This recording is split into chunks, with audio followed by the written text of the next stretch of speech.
Modelos, atrizes, celebridades instantâneas. J.R. Duran se tornou famoso por fotografar beldades nuas para revistas masculinas.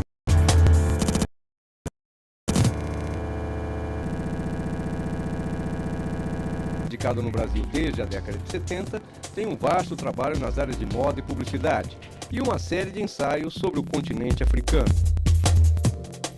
Para além da fotografia, dirigiu propagandas de TV e escreveu 2 romances policiais. No Roda Viva Fotografia na era do smartphone.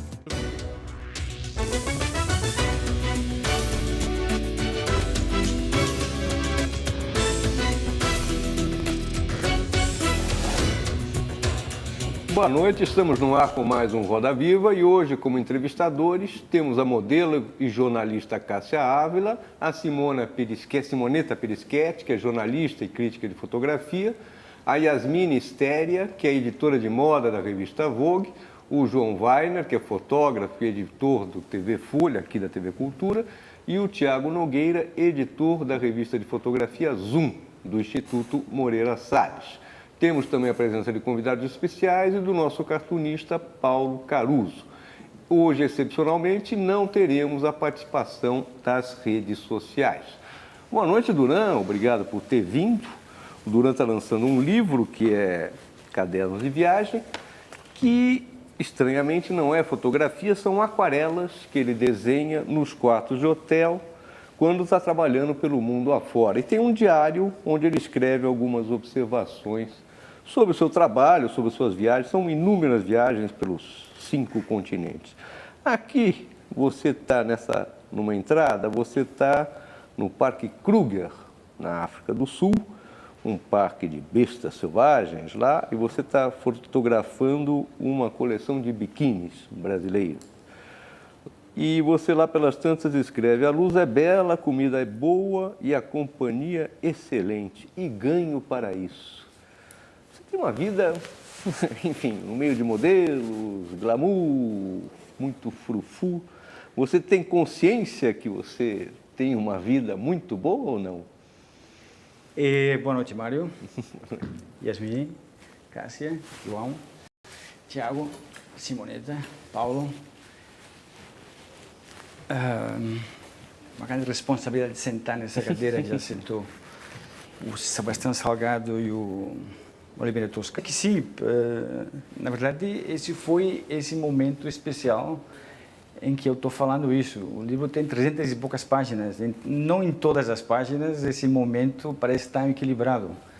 Ao contrário, acho que se eu escrevi isso nesse momento é porque talvez nem sempre tudo parece tão sob controle como estava nesse momento. A profissão de fotógrafo, a fotografia que eu faço, é uma fotografia que procura momentos, ou seja, não pode ser por acaso, na verdade, como é que eu diria, uma coisa assim meio verossimilhança, a gente cria universos, cria mundos em que as coisas têm que se encaixar.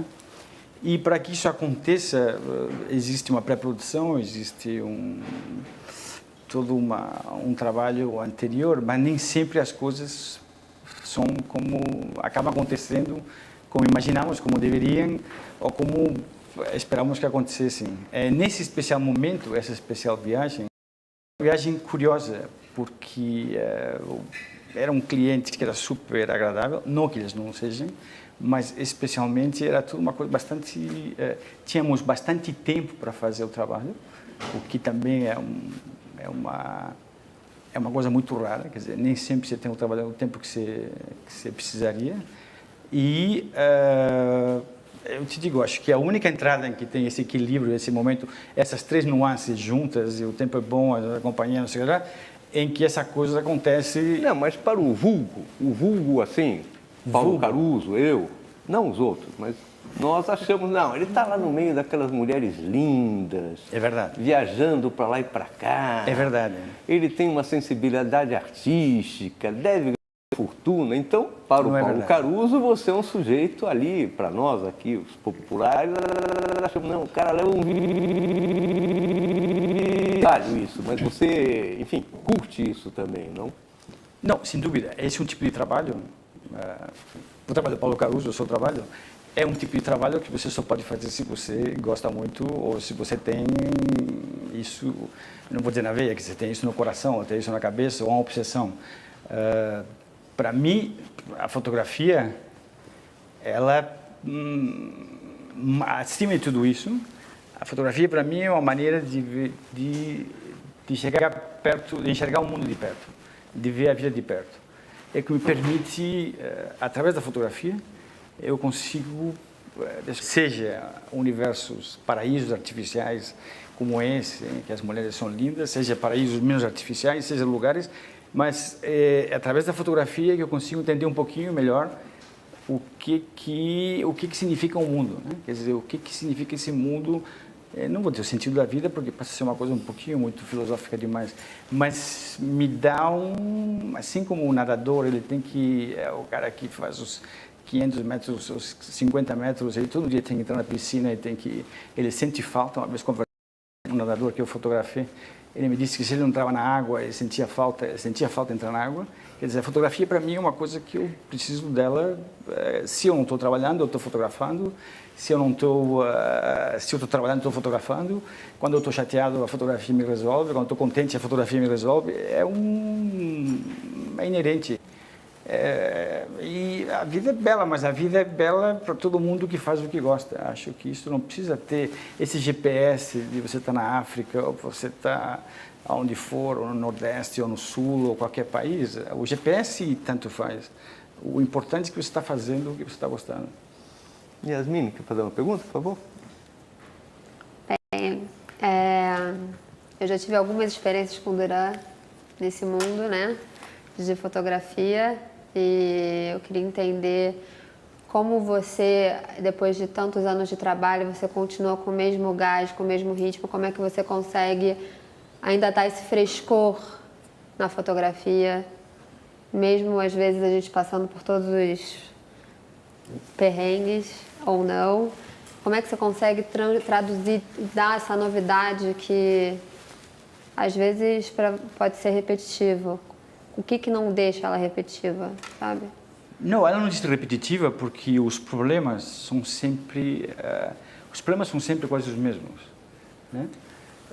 Mas as soluções são diferentes. O que permite a fotografia, quer dizer, que me permite, quer dizer, criar, resolver um problema para uma ideia, para um editorial ou para uma campanha publicitária. Os problemas são sempre os mesmos, não tem tempo, é difícil montar. São equipes que se montam e desmontam, é tudo um bando de ciganos, de circenses, quer dizer, uma coisa. O mais perto que eu vejo da profissão é o circo, né, junta pessoas de lugares diferentes, todo mundo tem que se entender. Em pouco tempo tem que ter uma interação positiva, porque senão acaba sendo um desastre. O importante é ter times, as pessoas diferentes.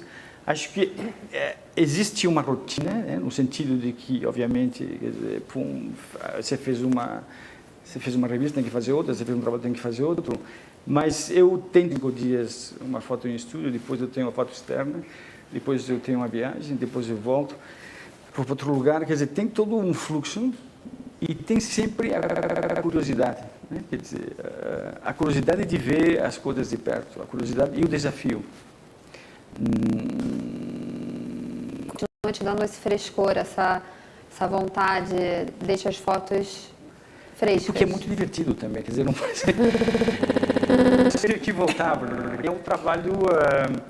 é um trabalho que ele apesar de tudo estranho, quer dizer, acho que meu cabelo não seria tão branco, talvez, se eu não passasse os momentos assustadores e aterrorizantes que passam, que você acha que não vai conseguir fazer isso, mas é o desafio e é o prazer de fazer uma coisa que eu gosto e que eu não me vejo não fazendo mais nada do que isso. Ou escrevendo livros também. Mas, enfim. E fazendo aquarelas e revistas. Aquarela é uma coisa... Mas aquarela é uma coisa que enfim, é um negócio... eu não sou um aquarelista, quer dizer, eu sou um fotógrafo que faz muito tempo, aliás, inclusive no livro mesmo, se você percebe, no começo as aquarelas têm uma certa qualidade e no fim elas melhoram, quer dizer, elas têm um... Mas eu não faria isso nem chegando perto. Né? Não, mas é que tem uma história, não é que de repente agora, faz 15 dias acordei e eu achei que eu ia fazer aquarelas. As aquarelas acontecem... O mérito do livro, ele foi sendo feito, quer dizer, o livro é um recorte de 3 anos, né? Tem 3 anos de viagens, mas o mérito primeiro, tem alguém que lembrou disso aqui, o Thales Alvarenga, Guaraci, desculpa. O Thales Guaraci, ele viu uns desenhos meus em 73, 74. E nem sei como é que ele viu, porque eu nunca mostrei isso para ninguém. Isso é uma coisa muito fechada. Quando ele foi para a editora, para Saraiva, um dia ele me ligou e falou, escuta, lembra aqueles desenhos? Eu queria fazer alguma coisa. Eu falei, mas Thales, como é que você viu isso aqui? Quer dizer, Não, você me mostrou. Eu falei, puta merda, como é que eu mostrei isso aqui para você? Mas enfim, mostrei e ele queria fazer alguma coisa com isso. Então, em 74 não, desculpa, 94, 95. Então, 94, 95, ou 93, ou 98, enfim, década de 90, vamos falar por décadas. Década de 90 ele viu isso aqui. Eu continuei desenhando desde 90, mas os desenhos de 90 são primários, esses daqui são pós-primários, né? Mas aí é só juntar isso aqui e colocar. Obviamente, eu tinha uns... como chama, uns diários, uns textos, e juntei esses textos desses diários. Quando eu fui revisar os textos dos diários, eu vi que os diários eram um pouco herméticos, eram feitos para mim, porque eu nunca imaginei que fosse publicar isso.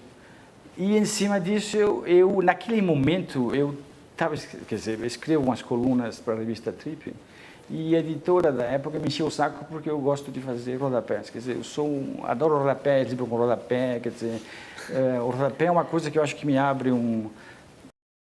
Então, e a pessoa não queria que eu botasse rodapés nas colunas. Então, me encheu o saco, eu falei, vou fazer um livro aqui e vou encher isso aqui de rodapés. Então, esse livro é um triângulo, são as aquarelas, os diários e os rodapés, porque os rodapés são tão quanto volumosos quanto o texto. Cássia, você faz uma pergunta? Você disse agora, Duran, sobre fotografia, que é uma maneira de você ver o mundo mais de perto. Você está triste, a fotografia te resolve, você está feliz, a fotografia te resolve. Com toda essa arte aí que você faz, você é um grande artista. Suas fotos, seus livros, suas aquarelas. O que você espera, assim, qual é a reação das pessoas? O que você imagina que elas vão sentir tendo acesso a esse seu mundo? Bom, eu não sei, quer dizer, em termos de fotografia, eu fotografo para mim. O primeiro juiz, o primeiro cliente, a primeira resposta é para mim. E eu acho que se eu gosto disso aqui, eu acho que me satisfaz, então eu posso entregar isso para o editor, para o meu cliente, para quem for, e aí só tem 2 saídas. Ou eu acertei na mosca, ou eu errei na mosca. Quer dizer, já existiu vezes na minha vida em que não era nada disso e teve que começar tudo de zero. Mas o que eu procuro sempre é que seja uma coisa em que eu acredite. E no caso de um trabalho, por exemplo, como você falou que nem tudo sai do jeito que a gente quer, a gente sabe muito bem disso, né? Às vezes o tempo não colabora, às vezes a modelo não é tão boa na hora, às vezes a roupa não é tão incrível e o trabalho não sai do jeito que você queria no final. Como que você faz para, no final, mesmo assim, você estar satisfeito com aquilo? Ou não perder o seu bom humor, porque eu sei que você tem muito bom humor. Desculpa, eu parto da base de que missão dada é missão cumprida, né? Quer dizer, minha maneira de encarar como faz o trabalho é bastante rígido. Quer dizer, seja um trabalho criativo ou seja um trabalho mais comercial ou menos comercial, enfim, todos os parâmetros, aquilo foi encomendado, né? Aquilo existe, ou mesmo os trabalhos que eu faço para mim mesmo, que ninguém me encomenda, ninguém nada, mas eu tenho uma ideia e vou atrás e vou fazer isso. Aquilo tem que ter no mínimo um standard, um padrão, né? E eu vou atrás desse padrão. E eu infernizo todo mundo. Eu sei. Até que você não foi das pessoas mais infernizadas. Mas eu infernizo todo mundo porque eu vou atrás desse padrão. Mas por que também?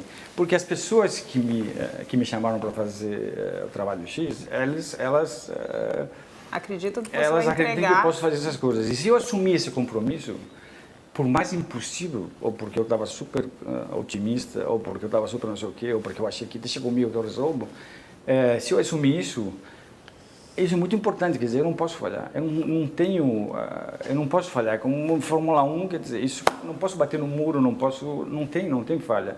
Eu tenho que entregar isso na data, respeito as datas, respeito o prazo, sou muito rígido comigo mesmo. Mesmo quando eu estava fazendo um trabalho comercial, vamos dizer, trabalhos publicitários, o que eu faço muito, por exemplo, outro dia tive uma história que eram 2 fotos diferentes para fazer durante um dia.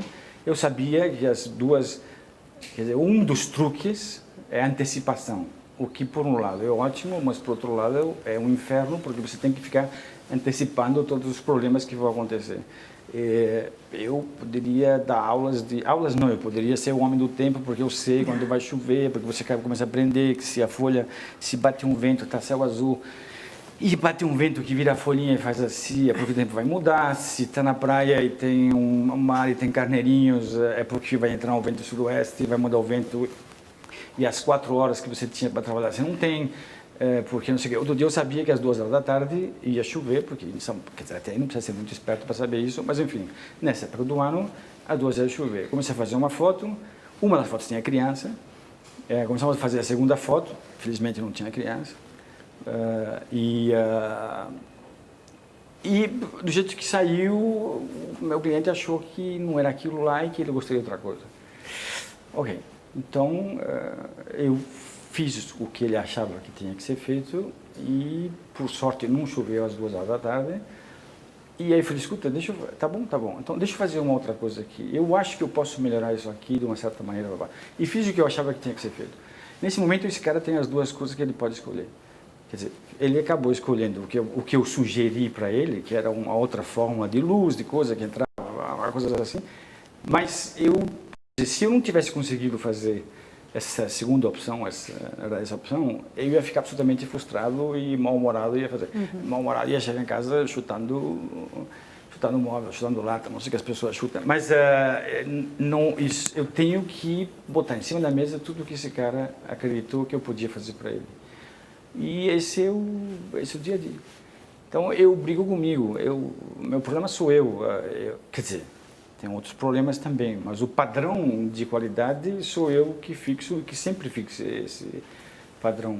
Então, no fundo, isso não é um problema, né? É uma qualidade, até por isso faz você ser quem você é. Não, pode ser, mas digamos que sim, mas até aí, enfim, mas imagino que as pessoas que vêm junto, que querem sair às 5 horas da tarde ou 6 horas da tarde para tomar não sei o que, para elas, não, eu acho que sim, acho que, na verdade, é uma atitude que eu tenho de sempre, e sempre consegui melhorar, e sempre consegui fazer uma coisa melhor. É a única maneira, E você? Vozes, ouço vozes. Tiago. A Cássia e a Yasmine falaram da sua descontração, do seu bom humor. E eu estava lendo uma entrevista do começo da sua carreira que você falava que era um tímido, quase patológico. E fiquei pensando como é que alguém que era um tímido, que tinha um perfil psicológico desse jeito, foi capaz de se transformar justamente na pessoa que vence a timidez dos outros e consegue, a ponto de ela tira uma roupa na frente de uma equipe e parece que é tudo muito natural, está todo mundo muito à vontade, sorrindo, feliz. Bom, aí tenho duas coisas diferentes. Eu continuo sendo tímido e um dos motivos da fotografia, quando eu falo que me ajuda a ver o mundo de perto e chegar perto do mundo, é porque com a máquina fotográfica, quer dizer, hoje em dia nem tanto, porque qualquer um tem uma máquina fotográfica, mas houve uma época em que a máquina fotográfica era uma coisa que abria portas e as pessoas achavam que você sabia fazer uma coisa que ninguém conseguia fazer, mesmo porque não era digital, quer dizer, tinha um quarto escuro, tinha umas químicas, tinha um negócio que eu nunca mexi, mas enfim, mas tinha todo um processo que tinha uma certa magia. Eu sempre, por formação, por sei lá o quê, eu sempre fui contra as minhas incapacidades, quer dizer, contra no sentido de que eu lutei os meus defeitos, as minhas coisas, quer dizer, se eu sou um cara tímido, então eu vou ser um fotógrafo primeiro. Também era uma maneira muito rápida de chegar perto. A distância mais curta entre um menino e uma menina era uma câmera fotográfica, então isso me ajudava de uma parte. E depois, com o tempo, eu fui, enfim, absorvendo uma série de conhecimentos, mas enfim, e levei essa coisa profissionalmente.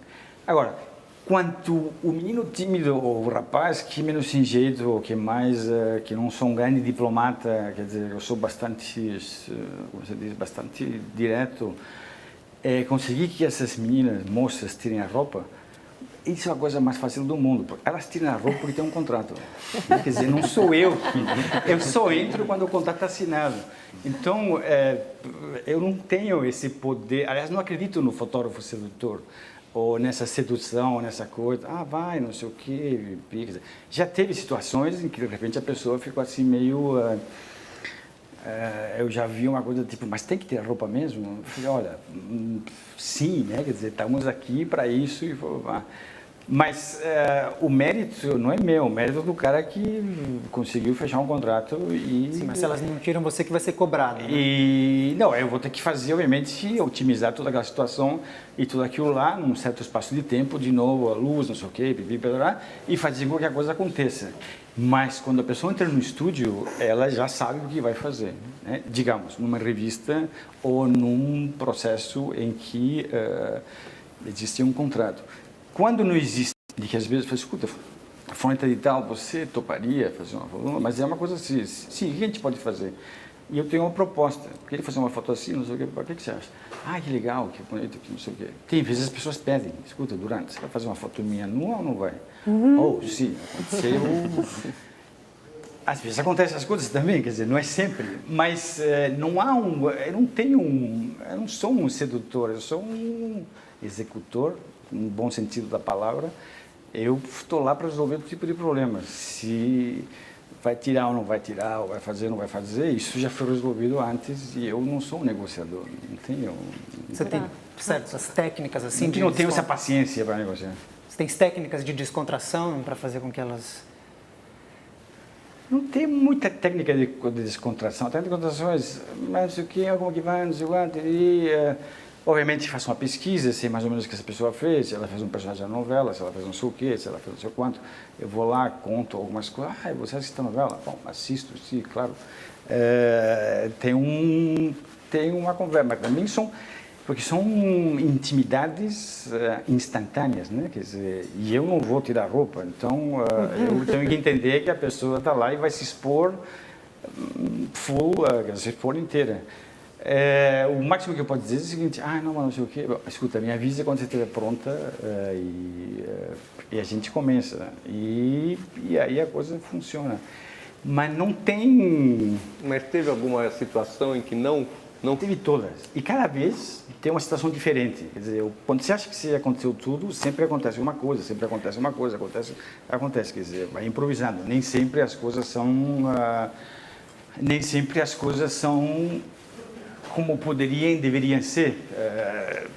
Escuta, para cada de fazer um livro de capítulos, para cada uma dessas histórias, tem puta que pariu, como é que pode, não sei o quê, desde coisas, o que se me ocorre agora? Isso é muito antigo, mas enfim, tinha uma moça chamada Feiticeira, e aí fazia um programa do Luciano Huck, quando o Luciano Huck tinha essa moça, e decidimos, como era feiticeira, que então ela teria que fotografar num país árabe. Os caras já começam, todo mundo já começa a ficar louco, e quiser achar que você vai levar uma moça num país árabe. Então, vamos para a Síria. Não, mas a Síria não pode ser. Então vamos para não sei onde. Bom, aí, claro, a realidade ia chegando a gente mais perto. Vamos para a Turquia. Tá bom, fomos para Istambul. Mas isso não tinha Salve Jorge, não tinha Capadócia. Estou falando de 10, 15 anos, 12 anos atrás, sei lá. E vamos para Istambul e tem um produtor que vem... Aí já começa uma situação assim. O produtor vem dos Estados Unidos para produzir um negócio em Istambul. Mas tá bom, aí sentávamos numa mesa e tinha o produtor de Istambul, a produtora do Brasil, eu. Então eu falava com esse cara, que ele falava com ela, que ele falava com o cara. Bom.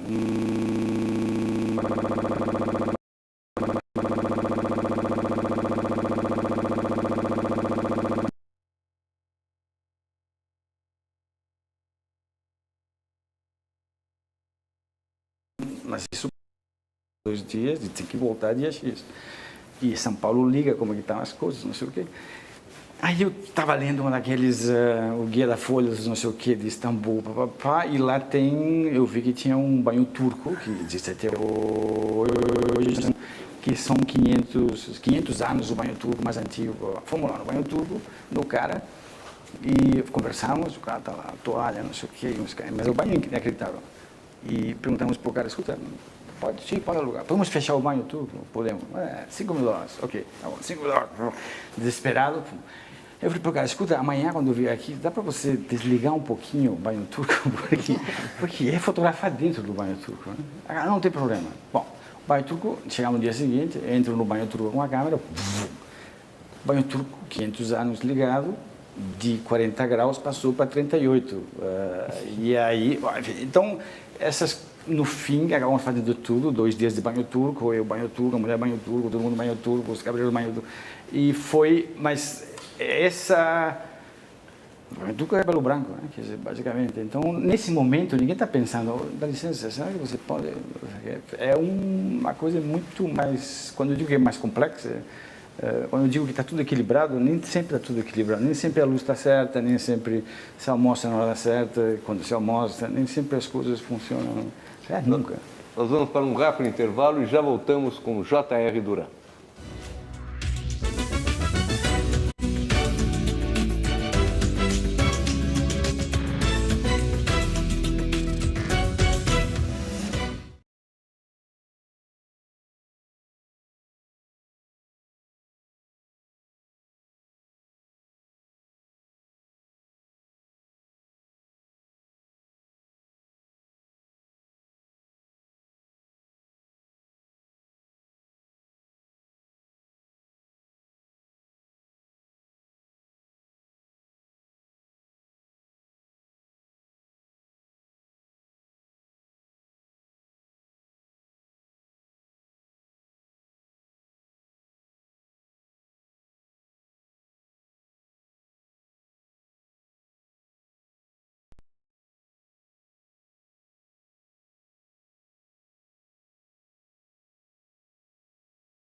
Voltamos para a entrevista com o fotógrafo J.R. Duran. Duran, você retoca as fotos? Não. Nunca? Eu não retoco, tem quem faz para mim. E isso te chateia? Como é que você faz isso? Não, é que aí tem que entender... Eu acho, quer dizer, o conceito de retoque é meio complicado, né? Fazer uma pessoa com 3 pernas, fazer uma mulher de 120 quilos virar 60, isso aqui é uma coisa... Eu acho que, eu diria, a otimização. Né? Tudo sempre se otimizou. Quer dizer, qualquer imagem está sempre... Se você vê lá na caverna de Lascaux, os búfalos têm 6 pernas. Por quê? Porque o cara queria dar uma imagem de 6 pernas e o búfalo ele fez assim. Quer dizer, ele retocou aquela imagem, não botou o bufalinho lá com 4 perninhas, tem mais 2. Eu dou um exemplo. Uma vez eu te liguei, aí eu vi um cartaz na rua, era um sujeito, parecia o George Clooney. Eu falei, mas não é possível. Falei com o publicitário, ele falou, não, foi o Duran que fez essa foto. Isso é uma mágica, né? Isso é um... Não, aquilo é a força dos meus olhos. Eu acredito, eu vejo ele daquela maneira. Não, mas é verdade. Especialmente nessa época, estava falando um certo tempo atrás, não tinha obsessão. Isso que faz com a luz, tem a luz certa. É isso que eu estou querendo, isso que eu estou querendo dizer. Se você pega na televisão, telejornal, em algum lugar as pessoas ficam assim, em outro lugar as pessoas ficam menos assim. Por quê? Porque o cara botou uma luz, porque ele fez assim, porque apertou lá, porque foi lá, porque estourou, porque fez...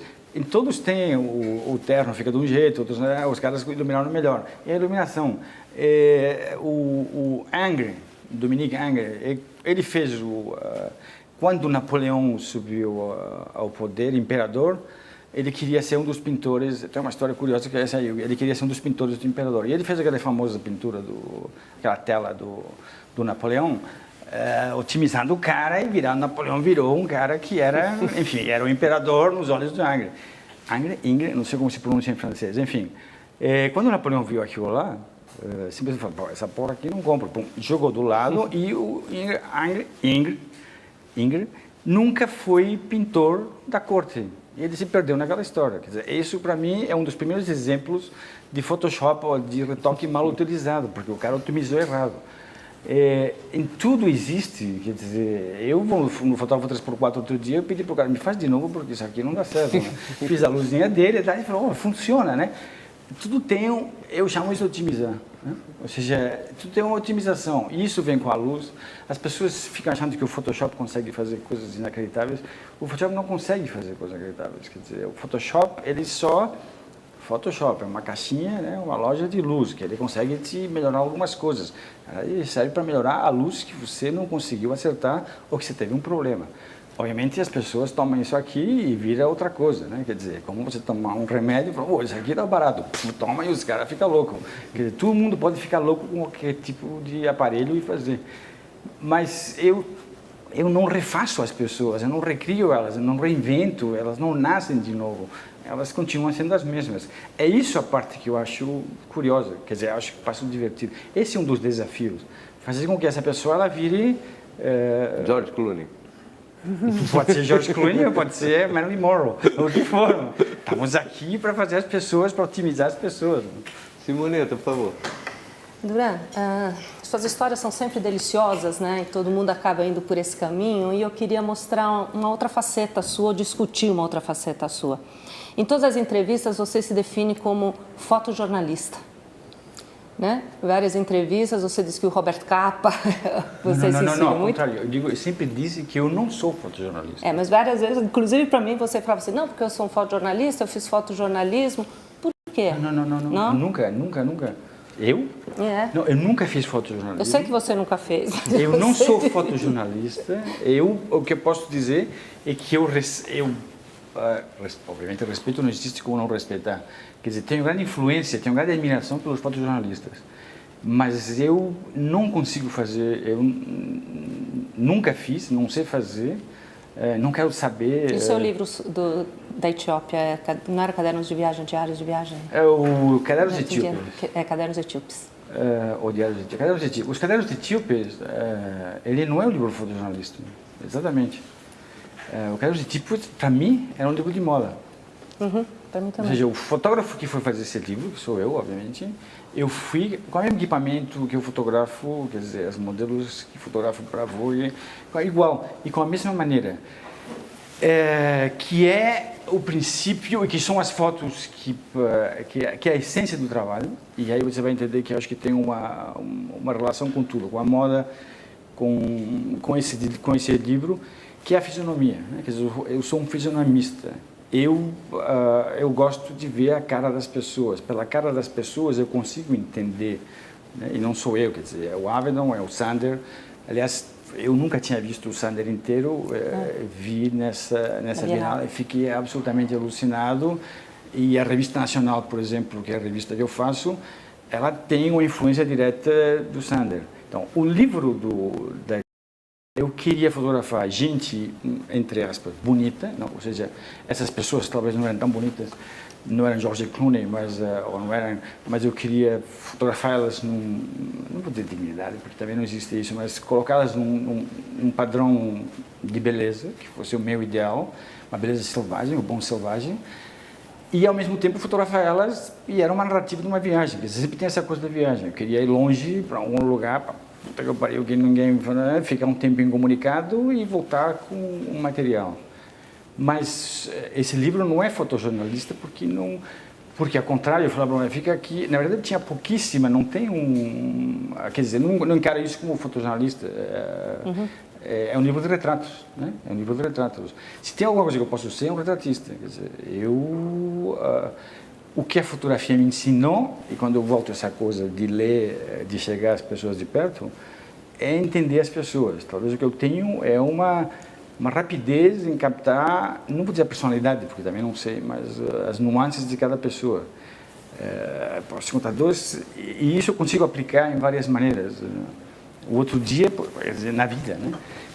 E isso vem da fotografia. Eu não sei se isso vem da fotografia ou esse conhecimento de observar as pessoas me ajuda na fotografia. Acho que é uma coisa que é um movimento contínuo. Estava fotografando no Sul, no sábado, eu tinha que voltar para São Paulo então no domingo, e aí tinha que pegar um avião navegante às 8 horas da manhã, então eu tinha que ir para Itajaí, que eu nunca entendi a diferença, desculpem, entre Navegantes e Itajaí. Agora eu entendo porque me perdi várias vezes. Chego no hotel à meia-noite, tinha que pegar sair no dia seguinte às 5 horas da manhã.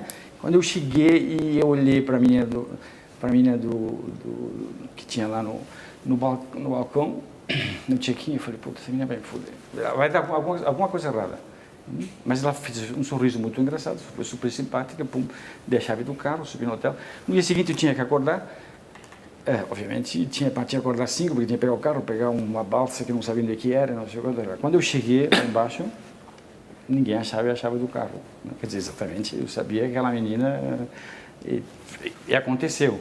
Pego o carro, vou para o aeroporto, e quando eu chego lá, tem um cara que me olha e fala, puta, esse cara me encheu o saco. Batata, na hora que eu fui pôr equipamento, né? Você tem bagagem de mão? Tenho. Pum, pus a câmera lá. Ah, mas isso pesa 10 quilos, você tem que despachar. Oh, meu filho, não pode despachar que é equipamento fotográfico. Então, essa fisionomia, essa coisa do Sander, da fisionomia, de entender as pessoas, da fotografia, é isso que eu aplico. Mas, puxa, não sabia que a gente tinha se desentendido tanto. Nunca. Você que fala em várias entrevistas. Nunca. Ao contrário, quer dizer, tenho admiração às histórias dos fotógrafos, dos fotojornalistas, acompanho, sei como é que é, mas não tenho nem um pouco, mesmo porque meu equipamento é um equipamento de um formato grande, quer dizer, não tenho como ter uma agilidade de um fotojornalista. Pessoal? Duran, no começo ali dos anos 90, eu era assistente do Bob, convivia com vários assistentes de outros fotógrafos, e eu ouvi uma história tua que eu queria que você me dissesse se é verdade ou não, porque a história é muito boa. Não é verdade. Nenhuma história minha que eu não contei é verdade. Ainda mais de um assistente, né? Um ex-assistente teu me disse que você tinha um corpo de uma câmera, de uma 6.7, de uma Pentax, que não funcionava, que era só uma carcaça, que você fazia um código para ele quando tinha algum diretor de arte ou um cliente enchendo o saco no estúdio, ele te trazia a câmera quebrada e você tacava no chão para assustar todo mundo no estúdio e fazer todo mundo parar de encher o saco. Eu queria saber se essa história é verdade, porque era muito boa, e se for verdade, o que é? Como é que você lida com os malas no estúdio que acontecem? Não, confesso que eu fiz uma vez. Confesso que eu fiz isso uma vez. Fiz isso uma vez. Impressionou, mas não funcionou porque eu perdi o cliente. Como é que lida com os malas? Da mesma maneira que se lida. Na verdade, o mala não tem problema, né? O mala não tem problema porque se identifica. Assim como eu identifiquei a menina que não sabia o que acontecia, mas perdeu a chave, identifiquei o cara que me encheu o saco. Esses caras não são malas. O que me assusta mais são os caras. São duas coisas. Primeiro, a estupidez e os caras que têm mais sorte. Para mim, alguém... tem uma história, não tem um Napoleão, mas tem uma história do Napoleão que ele ia escolher uns generais e aí ele vai falar, aquele general, o cara ganhou aquela batalha, não sei o que, aquele lá, não sei o que, esse cara aqui, não sei quanto, tá muito bem, mas qual deles tem boa sorte? Exatamente, porque o que você precisa ter numa hora é a boa sorte. Então, no estúdio eu quero ter pessoas que não tem nuvem, que têm boa sorte, né? E isso você sabe. Cada vez mais tem equipes maiores. Chega a ter, para fazer uma foto, outro dia fez 40 pessoas dentro do estúdio. Eu não sei o que as pessoas fazem. Né? E as pessoas estão lá, e aí eu pergunto, eu sou o Duran, e você? Aí fala, oi, tudo bem? E aí a pessoa não responde. Eu, porra, quem é você? Quer dizer, o que você está fazendo aqui? Ah, eu sou fulano e tal, que sou assistente. Eu testo, enquanto eu fotografando, eu testo.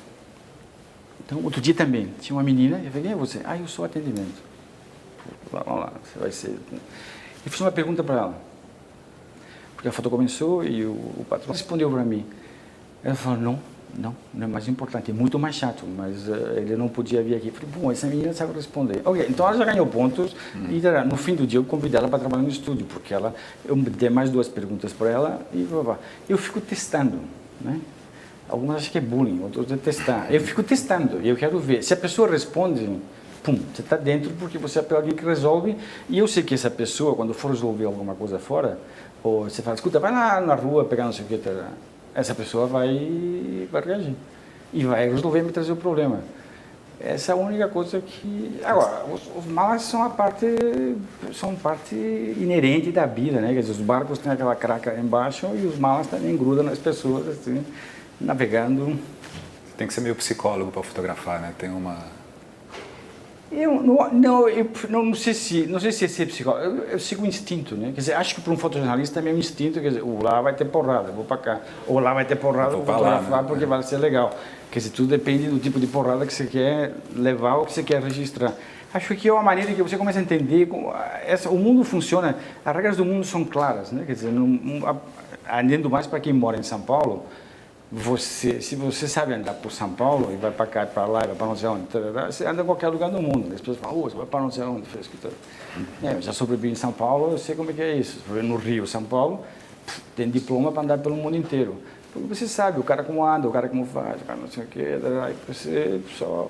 Como é que você consegue identificar essas pessoas que são as mais proativas, as menos, as que vão te dar um resultado melhor? Você gosta de trabalhar com as mesmas pessoas? O que é mais importante para você no set para ele dar certo? Que todo mundo tenha sorte. Todo mundo tenha sorte. Não, no set o que tem que dar certo é que primeiro que as pessoas sejam capazes, né? Sejam capazes. Depois que entendam o que eu falo, porque às vezes tem gente que olha para mim. Outro dia um assistente meu, um freelancer, eu falei para ele, não sei o que... E o cara fez assim, eu falei, você não entendeu porra nenhuma do que eu falei? Não. Tá bom, ok, então eu falei isso. Ah, tá bom. Então, primeiro, eu vejo o estúdio como um navio, né? Quer dizer, eu vejo cada trabalho como um navio pirata, uma abordagem para outro lugar. E na hora H, porque a fotografia é mágica, quer dizer, o George Clooney, ele só aparece 2 segundos na frente da câmera, não, porque tem um momento, depois não é mais, depois volta a ser ele, e depois não é mais, pior ainda, sei lá, vira o Ciampé, uma coisa assim. Quer dizer, há um momento mais que você vai forçando as coisas, né? Porque na verdade você tem que ir forçando, e a luz, e não sei o quê, e o frescor, e tudo. Mas sempre tem as funções também, né? Sim.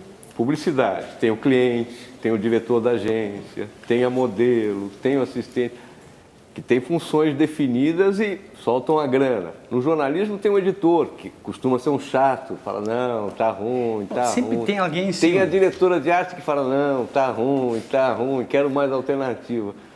São figuras que existem. Como é que você lida com elas? Mas isso existe. Escuta, o cara que está lá no fundo de investimento, tem um outro cara que também vai... todo mundo tem. Isso eu aprendi nos jesuítas, em Barcelona, quando eu usava calça curta, que um dia a gente... Eram super legais, e a gente... Era tão legais que a gente sacaneou e fizemos uma aula, não sei o quê, e a gente sacaneou algum professor. Aí veio o padre jesuíta que tomava conta, e falou, o negócio é o seguinte, vocês estão todos... Vocês vão ficar de castigo, porque você tem que entender o seguinte, sempre tem alguém que vai mandar em vocês. Na sua casa tem seu pai, quando você sair vai ter não sei o quê, depois vai ter o patrão. Vocês podem ser presidentes, vocês podem ser o que vocês forem, vai ter sempre alguém que vai mandar. Eu sempre tive presente isso aqui. Tanto assim que a primeira coisa que quando eu entro no lugar, eu falo, quem é que manda aqui? Não, quem é que manda aqui? Porque já passei uma experiência, aliás, posso contar uma história? eu já passei uma experiência num lugar, fazer um trabalho em Salvador que eu não conhecia as pessoas. Normalmente você acaba conhecendo e não conhecia. E tinha um monte de gente, e tinha um carinha que dava palpites, e os palpites deles não eram ruins. Então eu começava a interagir com esse cara, Quando acabou todo o trabalho, vamos fazer uma foto todo mundo junto, não sei o quê. Tá bom, vamos fazer a foto. Aí eu falei, escuta, chama aquele cara. Não, aquele cara é um chato, aquele cara é um estagiário. Então tem que ser, quem é que manda aqui? Quer dizer, o que você faz aqui? Eu sou fulano e tal. Então você fala alto. Mas é engraçado esse jeito do Duran, ele é assim mesmo. Eu já trabalhei muito com ele no estúdio, é muito engraçado porque ele tem esse jeito muito sincero de chegar e falar exatamente assim, você é quem?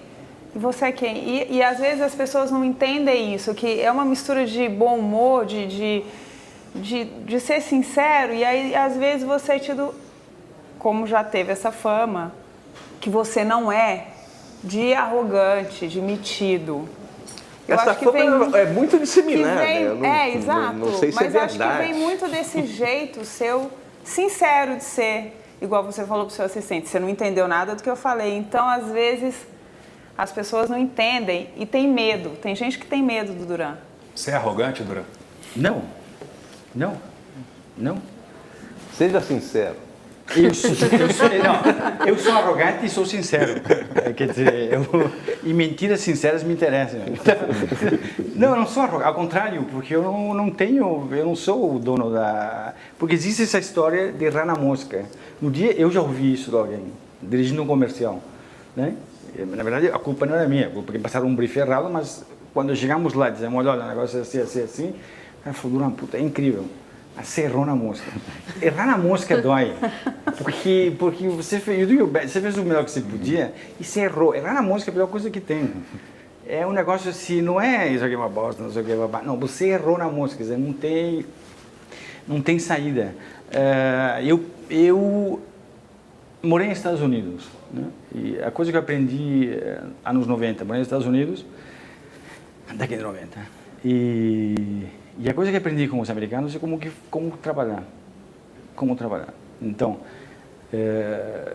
eu trabalho como tem que se trabalhar, que as pessoas têm que saber o que estão fazendo, cada um tem que fazer o melhor. Por aquela conversa do começo, de que os caras estão esperando de mim o melhor, quer dizer, não vão se achar uma coisa, viram um círculo vicioso, eu preciso surpreender os caras, porque senão também os caras não me ligam de novo.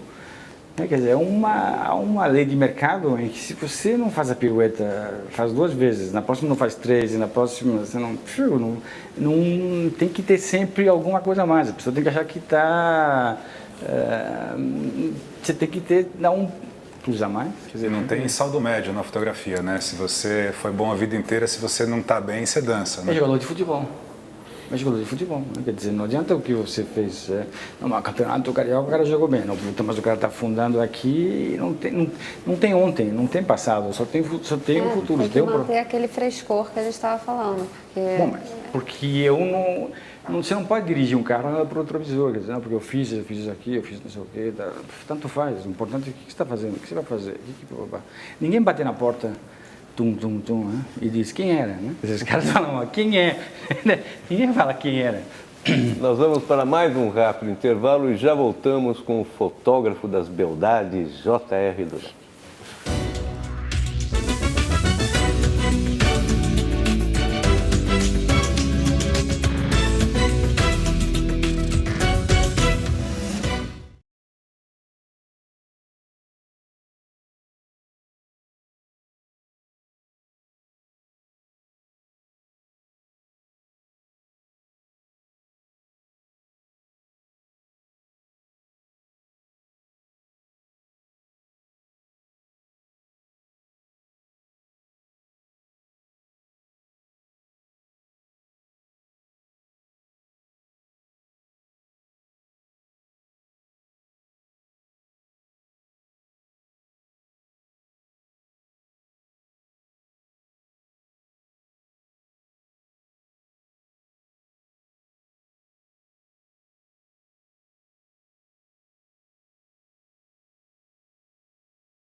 Voltamos ao Roda Viva com J.R. Duran. Duran, você, no Brasil, é um dos caras que mais contribuiu para a criação de um certo tipo de imagem, somente de mulheres nuas. Estou falando playboy, sexy, blá, blá, blá.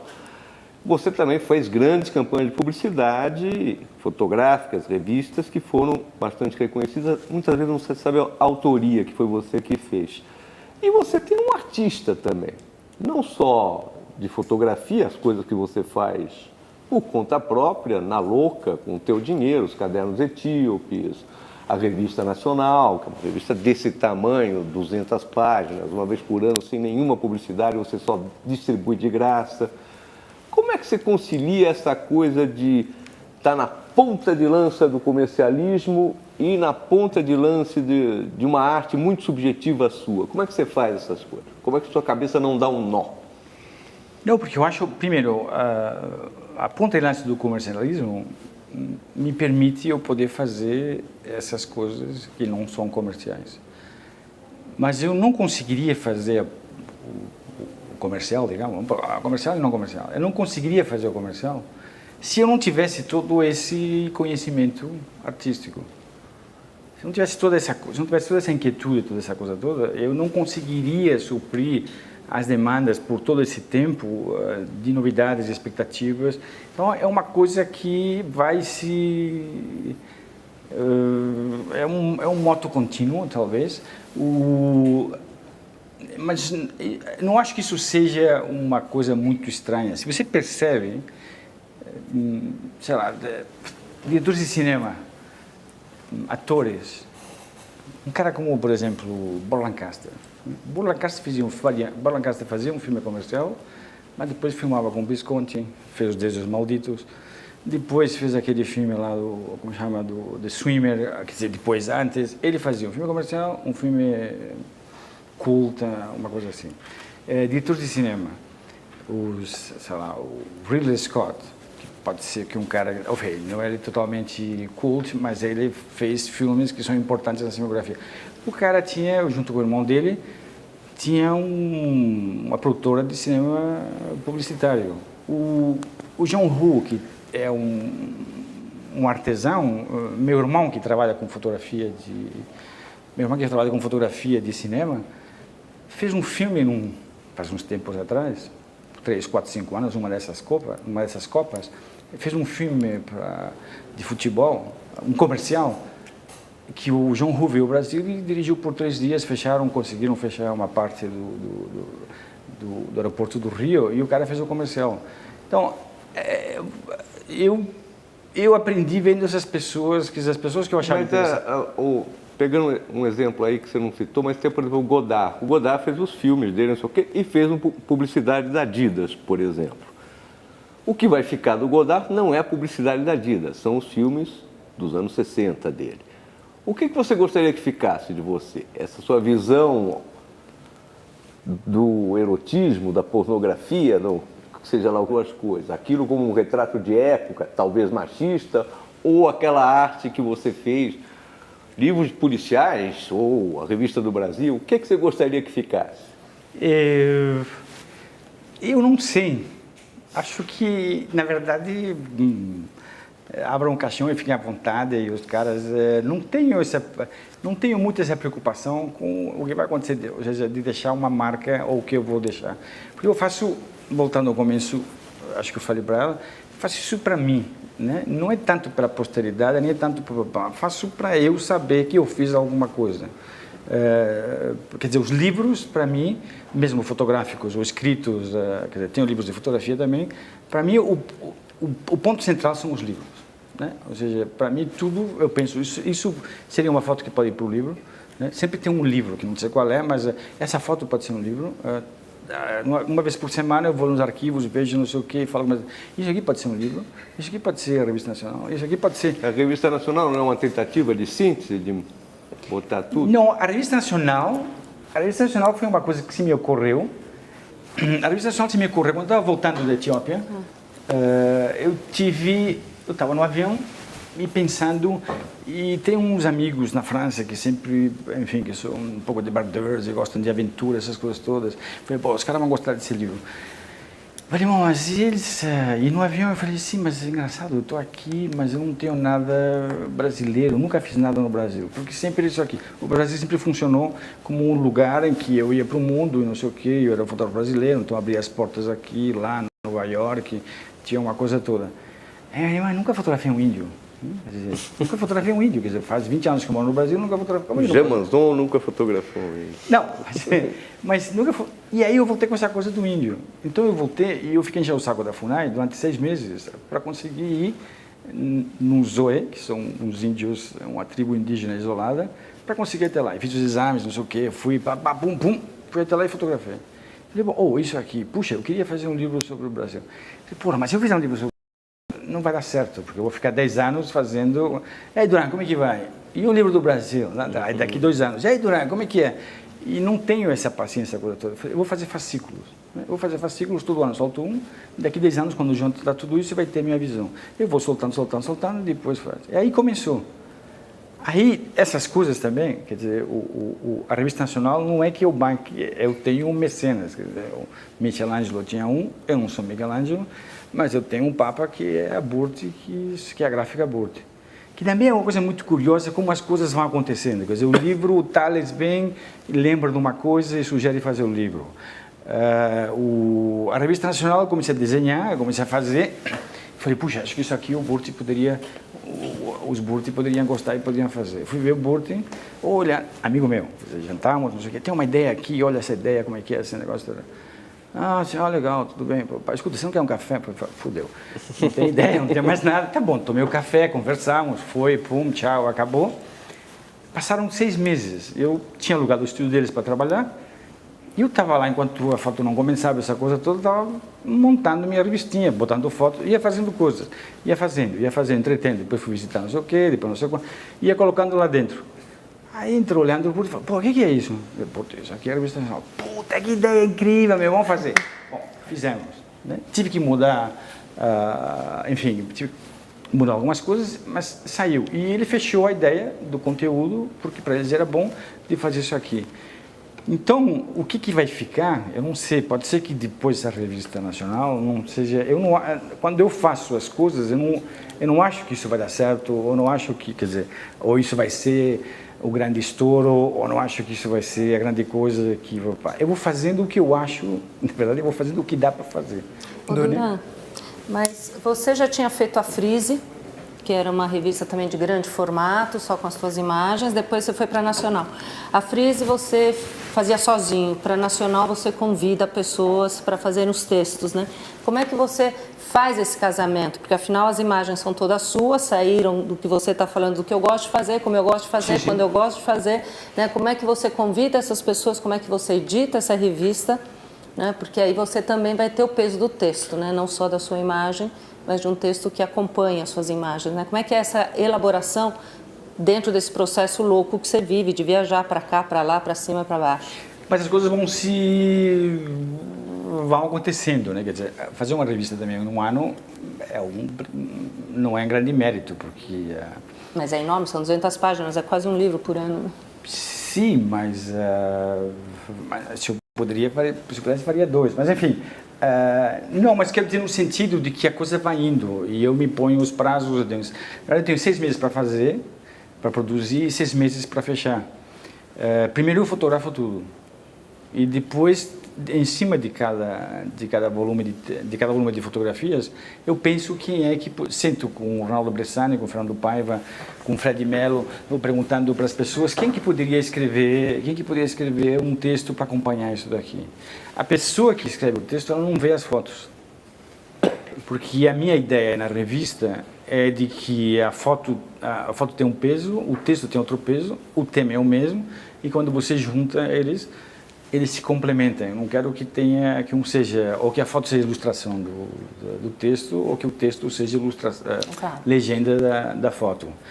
O que eu tenho feito ultimamente, eu tenho descoberto uma coisa, eu tenho gravado, deixa as pessoas falarem, me fala um pouquinho. E como eu tenho o espaço que eu quero, durante um certo tempo eu fiquei era um projeto durante um ano em que eu fiz fotos e entrevistas para uma revista masculina. Mas aí as entrevistas, elas eram editadas. Então, quando eu lia a entrevista, eu não ouvia a voz do entrevistado. Tinha frase de efeito, pum, que dava repercussão, mas quando eu lia, ou seja, quando eu vejo uma foto, eu quero sentir o cara, quero descobrir se é George Clooney, se não sei o que, essa coisa toda. Quando eu lia os textos, a entrevista, a edição das entrevistas, ela acaba virando não sei o que, blá. Aí eu descobri que se eu deixasse só, quer dizer, pegava o texto, a fita, dou para alguém, como você diz, alguém fazer a transcrição, e a única coisa que eu faço é corrigir os erros. Mas a pessoa repete 5 vezes a mesma palavra, assim, bom, na verdade, deixa todos os cacahuetes, de maneira que quando você lê, você ouve essa pessoa falando, porque ela está falando da mesma maneira. Tem uma entrevista da Atena, tem uma entrevista com Fagner, tem uma entrevista com Zé do Caixão, enfim, em várias revistas, e o que fica contente é que as vozes deles estão lá, porque você está lendo, né, então o visual. E esse é um jogo em que o texto ele tem o mesmo peso do que a fotografia, em que o texto ele não fala só o que você ele fala o que você está ouvindo. Duran, você está falando dos livros. Desculpa. E essas fotos que você escolhe são fotos que você faz em especial? São fotos que as revistas não aceitaram? São fotos que você se sente injustiçado por não serem publicadas? Ou são 2 trabalhos completamente paralelos? Não é um trabalho de vingança. Não é no revenge. Não tem vingança. Não, ao contrário. No número 1 eu tinha feito um perfil, eu tinha feito as fotos de um perfil de Fernando Henrique Cardoso para Piauí. E eu tinha várias fotos e eu queria publicar mais. A revista tinha publicado um retrato só. Eu pedi autorização do texto e coloquei mais fotos lá dentro. Tento evitar isso. Número 1 foi porque eu tinha que dar um start. Tento evitar fazer isso porque eu quero dar novidade. Nesse número 3 acho que tem 2 fotos que eu achava que era interessante e eu coloquei lá. Mas tudo são pautas que eu me coloco e que eu vou atrás para fazer. O mesmo pessoal que está lá resolvendo um problema, precisamos de uma criança de 6 meses que sorria, esses caras vão me achar os vaqueiros em Pentecostes que eu fui fotografar e que eu passei um tempo lá e que quase morri desidratado. Mas não é, o sentimento lá dentro não é de vingança, ao contrário, é um sentimento de fazer. Ninguém vai me mandar, ninguém vai me ligar para ir para Muitas Pentecostes. dessas fotos são depois do trabalho, né? Você vai fazer específico. Tinha uma época que as pessoas ainda me ligavam, ainda tinha uma interação. Uma vez eu fiz quer dizer, muito tempo atrás, quando que era o cara posso contar essa história do Maguila na Folha? Pode. Um tempo atrás, não sei o que era o Mário não sei quem, que era editor de esportes na Folha. Aí não sei por que me ligaram e falaram, escuta, queríamos fazer uma capa de Folha com Maguila. Ótimo, porque eu adoro sair, quer dizer, o retrato é uma coisa que me interessa muito. E sair fora também disso aqui, quer dizer, sempre ficar spinning em volta. E aí fomos lá num ginásio na Avenida Sumaré, e assim que eu estou chegando lá, subindo a escada, porque o Maguila estava lá em cima, só ouvia o pum, pum, pum, me desce o Marcos Augusto e fala, Duran, a gente não pode falar que é você, porque ele ficou puto quando soube que era você, porque falou que você ia fotografar a bunda dele, que não queria, não sei o que. Porra, como é que eu vou fotografar o Maguila e o cara não quer que seja? Eu falei, bom, agora eu vou fotografar esse cara. E vamos lá, ô Maguila, tudo bem? Aí, porra, bom, eu entrei dentro, acabei entrando no ringue, o cara passava mal, falei, puta, se esse cara me acertar, eu tô fodido. Bom, não me acertou, eu estou aqui, e o que era a capa da Folha? Maguila de costas. Enfim, depois eu contei isso para ele, a gente se encontrou depois, ele nem lembrava, mas eu aceito esses desafios. No começo do programa você falou que a câmera era para você uma forma de sedução também, né? É mais fácil fotografar mulheres do que fotografar homens? Como é que é essa diferença? Não, é mais fácil fotografar homens. Homens? Porque um homem, cada dobra cada sombra, cada noite mal dormida é uma história a contar. Uma mulher não pode ter isso, tem que ter não sei o quê, tem que ser não sei quanto, tem que ter... para os homens, a luz pode ser a luz do meio-dia, porque aí o cara fica uma coisa assim, a varão pode ser por fazer. Uma mulher é mais complicado, muito mais complicado. Quer dizer, na verdade, tudo na vida é muito mais complicado com as mulheres. Isso não tem Você não fotografa mais político, porque você tem alguns retratos famosos. Você falou do Fernando Henrique, você fez um do Serra, que ele levanta a gola rolê, você fez um do Zé Dirceu, capa preta. Você não faz mais esse tipo de trabalho. E porque a Piauí nunca mais me chamou, porque esses retratos eu fiz para Piauí, aí de repente você saiu de lá e o outro editor nunca mais me chamou para fazer um retrato. Não tenho...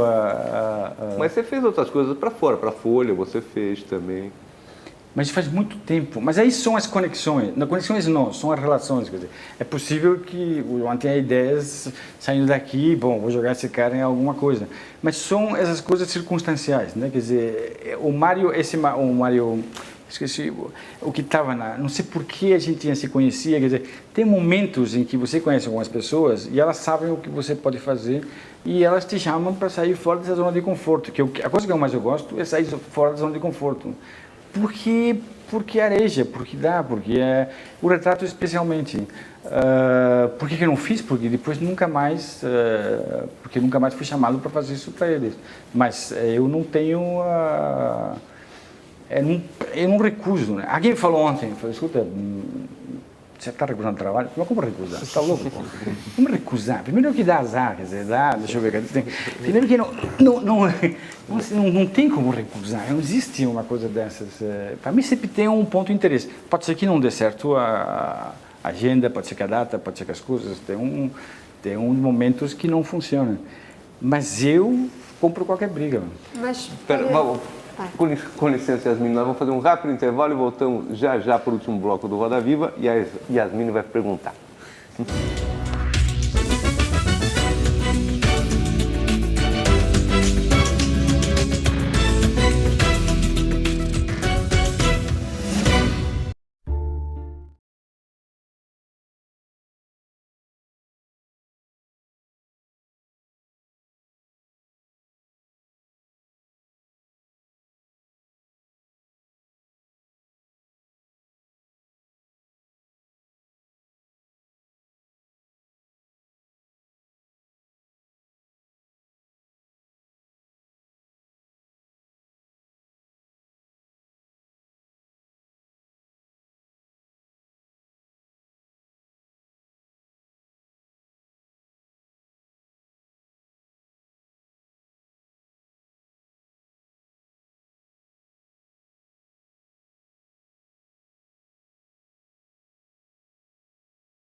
voltamos para o último bloco do Roda Viva com o fotógrafo J.R. Duran. Yasmine ia fazer uma pergunta.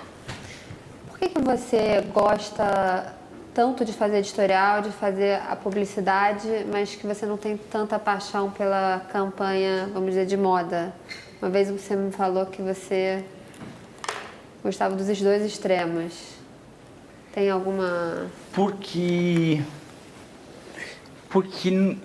no editorial eu tenho, quer dizer, existe uma estrutura, existe uma condição de trabalho, né? E existe uma liberdade e uma criação. Na publicidade existem regras demarcadas, cada um faz o que quer, cada um faz o que tem que ser feito. Eu entendo esse cliente, eu entendo a responsabilidade que existe, está colocando, sei lá, é como se eu batesse um pênalti para ele, quer dizer, não posso errar o pênalti. Eu entendo o que eu estou fazendo lá, tem todas as nuances. Nas campanhas publicitárias de moda, é uma relação muito de cliente, o cliente é uma pessoa só, que é o cara que é o dono da confecção, é o cara que não sei o quê, ele faz tudo, ele cria, ele desenha, ele é dono, e o fato de ele ter tido sucesso faz com que ele ache que sabe de tudo. Eu tive uma experiência, tive várias experiências, mas uma delas é, aí você vai entender como que, e a cabeça das pessoas funciona de uma outra maneira. Uma vez um desses caras me chamou, ele tinha três grifes, né? Ele falou, pô, Duran, você é um cara, eu acho que você tem que fazer isso, vamos fazer as 3 campanhas, eu vou fazer com você. Eu falei, pô, tá bom, ok, tudo bem. Agora, vou fazer 3, então você me dá um desconto, não sei o quê. Tá bom, tudo bem, são 3, não tem problema. E eu fiz as 3. Próximo semestre, ele vira e fala, o negócio é o seguinte, das 3, uma delas não vou fazer, porque é uma grife que é mais varejo, então vou fazer só com 2 com você. Mas dá para negociar um pouquinho aquele valor, papá? Ok, negociamos um pouquinho, papá. No terceiro semestre, o cara chega para mim e falou, olha, na verdade eu vou fazer só uma grife com você. Eu falei, tá bom, tudo bem, não tem problema, escuta, você é dono do que você faz o que você quiser. Mas aí o preço, vai negociar, eu falei, não, o preço é preço cheio, né? Aí eu falei, pô, mas eu não posso trabalhar com o que eu quero? Você vai dizer, sim, você pode trabalhar com o que você quiser e também eu posso te dar o preço que eu quero, mas se fuder. Quer dizer, entendeu? Porque o cara vai diminuindo. É uma certa informalidade. É uma relação, em publicidade, as pessoas são profissionais, né? Quer dizer, de novo, o que eu quero é as coisas claras. Nessa área, é tudo muito complicado e inconsistente. E eu quero consistência, quero pessoas que sejam coerentes. Tem clientes meus que são 20 anos, escuta, e que vão e voltam, mas que têm uma trajetória. Como as revistas também. Também. Você faz. Agora a revista está mudando, não está, Duran? Não só em função da internet, que boa parte do visual fotográfico migrou para a internet, e as revistas estão perdendo um pouco o peso, a importância delas. Você sente isso? Como é que você lida com o visual se disseminando de tanto jeito? O visual da internet, eu acho que ainda não tem uma fórmula que valoriza as imagens, né? Porque tudo fica lá. Eu ainda acredito no gesto, né? O gesto é assim, o cara vê, ou não vê, ou passa. Esse negócio de internet que você faz assim, o dedo do macaco fica passando assim, isso é muito né? Quer dizer, a coisa vai e tem tanta coisa, tem tanta coisa que não tem foco. Tem informação, mas as pessoas não têm conhecimento. Nas revistas tem 2 universos, que são as masculinas e são as femininas. Eu acho que com a entrada da Condé Nast, que virou Global Condé Nast International, com a entrada da Condé Nast aqui no Brasil, há um movimento, há um player, dessa palavra, né, que é uma palavra de, sei lá, mas as coisas passam a ser de uma outra maneira. Tanto assim que antigamente as revistas femininas eram desse tamanho e de repente, pum, a Vogue começa a ter não sei quantas páginas, a Elle começa a ter não sei quantas páginas. Então, antigamente as pessoas brigavam entre 2 revistas, agora tem 3, digamos, a Bazar, a Vogue, e todo mundo, pum, ficou cheio. Quer dizer, os anunciantes são os mesmos, porque não é que saíram anunciantes debaixo das pedras. Então, esse universo do luxo e das revistas e essa coisa toda, que são revistas de moda, elas não estão ainda... A internet é uma coisa em que o desfile, a coisa vai nessas coisas todas, mas não tem ainda, ao contrário, as revistas elas cresceram no volume. Há revistas masculinas que têm um problema, eu acho. E esse não sei como que... Quer dizer, na verdade eu sei, mas também não vou vender de graça ele como resolver. Mas há uma coisa que eu acho que é o seguinte. O outro dia estava indo viajar e encontro no aeroporto a chefe dela, a Daniela Falcon. Onde está indo, Daniela? A Daniela estava indo assistir um desfile não sei o que em Paris, alta costura em Paris. Depois ela ia para o Peru porque tinha um lançamento não sei o que. Depois ela voltava para a ilha de Capri ou Pentelleria, uma coisa dessa, uma dessas ilhas italianas, por um lançamento. Minha vida é boa. Tem sempre alguém que leva minha vida. O que eu digo é o seguinte: a Daniela, o que ela vai vender lá dentro, ela viu em primeira pessoa, né? Eu acho que o problema das revistas masculinas é que as coisas são faladas, o charuto, o carro, o não sei o quê, o pipipi, papá. Os caras não ficam fumando charuto na redação. Você entra numa redação feminina, todo mundo tá não sei o quê, pipipi, tá todo mundo, parece que onde que é a festa. Você entra numa redação masculina, eles estão lá ainda, falando do não sei o quê, do jogo, você viu o cara... Entendeu? Então, tem que falar das coisas que sabe. O cara fala de Ferrari, mas nunca sentou numa Ferrari. O cara fala não sei o quê. Nas femininas, eu digo esses dois universos, né? Nas femininas, as pessoas sabem, o cara foi, tem um jantar, no jantar eles foram não sei quem, foi a outra, foi não sei quem. Tem uma efervescência e as pessoas falam em primeira pessoa. Eu acho que nas masculinas as pessoas ainda falam... Você não queria falar a solução, mas você acabou falando, né? Não, mas a solução é complicada. Esse é o problema. Eu estou falando do problema. A solução eu tenho um sonho de ser consultor e aí esse é o melhor dos mundos. Mas você não acha que no caso das revistas masculinas também a internet tem uma concorrência na pornografia, no erotismo? Mas aí que estamos a história. Há uma diferença entre erotismo e pornografia, né? Temos que entender que existe uma diferença. Se você quiser pornografia... Qual é a diferença para você? Bom, uma vez perguntaram para o Louis Armstrong, o que era o jazz. Ele falou, se você não sabe, vai ser difícil de explicar. Como isso para entrevistas, eu vou ter que dar uma definição. A pornografia é alguma coisa feita para te dar um pumba na hora e você comprar alguma coisa e você ir atrás de alguma sensação mais física e mais imediata. O erotismo não existe tanta coisa explícita, não existe tanta cena explícita. O erotismo é uma coisa que depende de cada um. Obviamente que os parâmetros de erotismo e de pornografia são diferentes. Se você vai para a Suécia, o parâmetro de erotismo e pornografia é um. Se você vai para o Iraque, o parâmetro de erotismo, quer dizer, é outro. Tem a famosa história do quadro da tela do Courbet, no começo do mundo, que é o quadro, você conhece esse quadro? O famoso Sim. quadro do Pubis maravilhoso, né? Em que isso virou uma obra de arte, mas não é porque era pornografia. Então, o fine line não é fine line, tem um line muito diferente e muito diferenciado. O maluco que quer ficar vendo aquilo lá, a internet tem qualquer coisa. O problema do nu, o problema da coisa, é que as pessoas querem conhecer numa revista, o que a revista antigamente vendiam era a intimidade. Eu não vou esquecer o erotismo, eu vou esquecer qualquer grau de nu. A intimidade. Puxa, fulana de tal, nua. E a fulana de tal era uma atriz que, num certo momento, ela queria comprar um apartamento e fazia 2 dias de nu, e ela, e 2 dias depois, ela conseguia sair de lá, tinha feito umas fotos, despertava a curiosidade de todo mundo, ela papapá. O grande problema da revista de nu hoje em dia não é a internet. É a revista Caras, é a revista não sei o quê, é a revista... Por quê? Porque a fulana de tal que faz a novela das 8, ou faz a novela das 7, ou das 6, ou da hora que você quiser, ela fecha um contrato, ela vai na festa, não sei o quê, ela fecha um contrato com uma companhia de produtos de beleza e em 2 anos ela compra esse apartamento e ela não tem que se expor.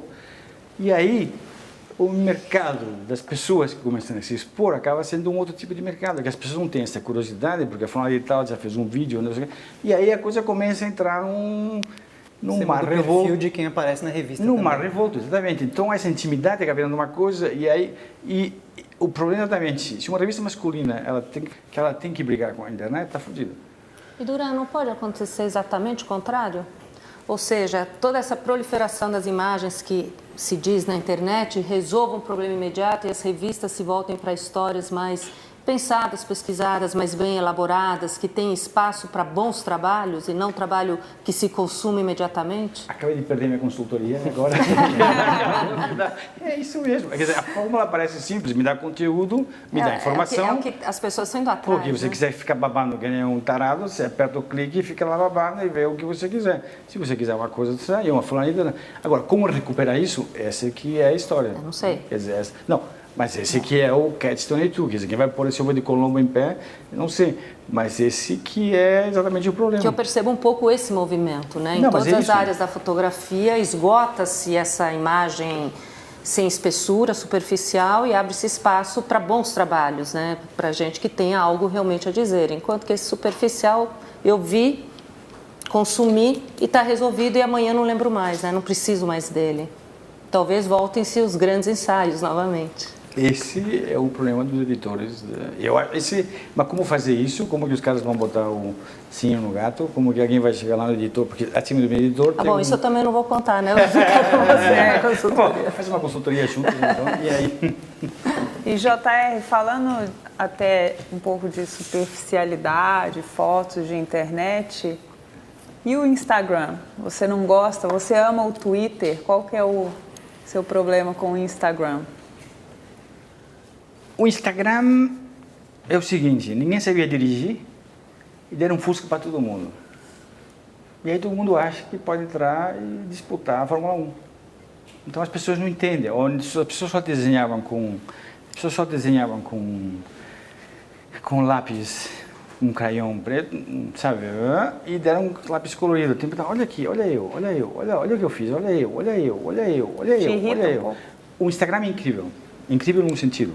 O iPhone, a imagem que o iPhone, né, o fotômetro que tem dentro do... Não sei como os caras fazem, mas a leitura da imagem, o balanço, porque antigamente você fazia aquelas fotos assim, pum, você ficava escura e só tinha a árvore lá no fundo. A relação da imagem é incrível. Então as pessoas já conseguem fotografar e conseguem produzir imagens. Quando filtros e coisas. O Instagram em si, tanto faz, porque fica um filtrinho, um canalhinho, não sei o que, e as pessoas acham que não sei quanto, acham qualquer coisa. O problema é as pessoas acharem que só porque a foto saiu em pé inteira, ela é uma foto boa. Né? Você não acha que as pessoas estão se alfabetizando em imagem com o Instagram? Que as pessoas com certeza.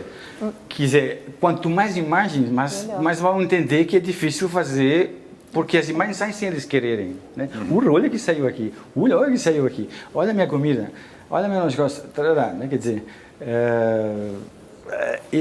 a quantidade que vai fazer com que elas entendam uma boa foto, uma péssima foto. Eu não acho ruim, eu só não quero ter Instagram. Eu não vou fazer fotos no Instagram. Mas mudou, né, Duran? Você no começo do programa mesmo, você falou que antigamente quem tinha uma máquina entrava no seu coisa, e todo mundo tem o celular e você vai num show e fica um fotografando o outro. O que vai acontecer com essa proliferação da fotografia? Não vai acontecer nada, porque as pessoas vão proliferar. Mas a quantidade não vai mudar a qualidade numa hora dessa? Não, mas isso é a teoria, essa é a teoria nossa, que em um certo momento, mais do que mudar, sim, não, vai mudar a qualidade, e vai mudar, escuta, as câmeras fazem coisas hoje em dia que antigamente era complicado fazer, mas de qualquer maneira, estamos falando de forma, né? Não é o conteúdo, quer dizer, a foto do avião, a foto do gato e a foto da comida, puta que eu pariu, porque ninguém mais aguenta asinha de avião e carinha de gato e a comida, que na verdade dá vontade de vomitar, porque o cara faz uma foto de uma comida e fala, pô, o que é isso, meu? Então, tu faz, no fundo o que tem, o problema é que todo mundo fica falando, olha eu aqui, né? Quando vez que eu vejo uma foto no Instagram, uma mãozinha fazendo assim, olha para mim. Não é isso. O outro dia estava numa conversa, quer dizer, a pessoa não conversou, falou, escuta, o que você fez? O que você fez nas férias? Olha, pum, e puxou. O Instagram é